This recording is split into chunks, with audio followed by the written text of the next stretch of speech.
Меня зовут Тася, и в этом видео расскажу вам об одном случае, когда к нам в дом залетела синица. Считается, что когда в дом залетает синица, это очень хорошая примета. Синица несет такие вот добрые вести какие-то. Если в дом залетел голубь или воробей, то это наоборот, плохие вести. Но если уже залетела ворона, то это вообще ужас.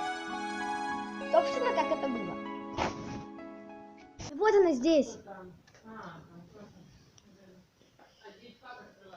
Не знаю. Ну там она, может, найдет себе выход. Боковые не закрыты, да. Синица! Да она, видишь, не видит, не понимает, где выход. Глупенькая. Так, давай, молодец. Да, вот так вот это было. Не знаю, понравилось ли вам это видео. Пишите свое мнение в комментариях. Я очень хотела, чтобы оно вам понравилось. На этом все. Всем пока.